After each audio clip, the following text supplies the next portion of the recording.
কৃষিবিদ তুহিনকে এলাকা থেকে নির্বাচিত হবে। আমাদের পক্ষ থেকে আমাদের প্রার্থী হিসাবে কৃষিবিদ তুহিনকে আমরা গ্রহণ করলাম। এটা কি ঠিক? কারো কোনো দ্বিমত আছে? এটা জেলা থেকেও নাই, উপজেলা থেকেও নাই। শুধু একটা কথাই আপনাদের সামনে বলতে চাই, দেশের সংকট কিন্তু কাটে নাই। দেশের সংকট কাটে নাই।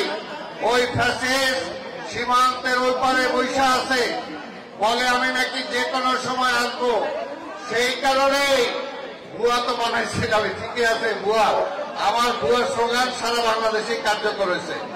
এখন এখানে আরেকটা দলকেও ভুয়া বানাইতে হবে, যারা বিএনপির সাথে বিরোধিতা করে আজকে বিএনপির ক্ষতি করতে চায়।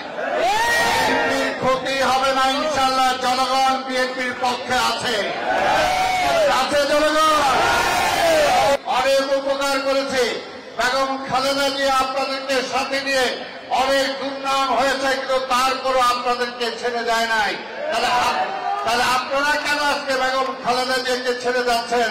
আজকে তার দল, তার নেতা তারেক রহমানকে আজকে ছেড়ে যাচ্ছেন। আমরা সেটা বুঝতে পারি না। আমরা মনে করি এই দেশের স্বাধীনতাকে রক্ষা করতে হলে আজকে বিএনপির কোন বিকল্প নাই।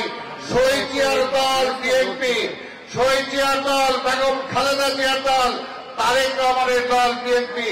আজকে ওই ভারতকে যদি ঠেকাতে হয় অন্য কোন দল দিয়ে হবে না। আজকে দেখে সীমান্তে কয়দিন পর পর পুশিং করে। ওই পুশিং কি ভারতের কোন এজেন্সির লোকজন করে কিনা আমরা তো জানি না। তাই ভারতকে এখন পর্যন্ত এই সরকার একটা কঠিন ধমক দিতে পারে নাই। কঠিন ধমক দিতে হলে বিএনপিকে দরকার। অনেকে বিএনপি আর আওয়ামী লীগকে এক করতে চান। বিএনপি আওয়ামী লীগ এক না। আওয়ামী লীগ হল চোরের দল, আওয়ামী লীগ হল লুটেরার দল, আর বিএনপি হল স্বাধীনতার পক্ষের দল।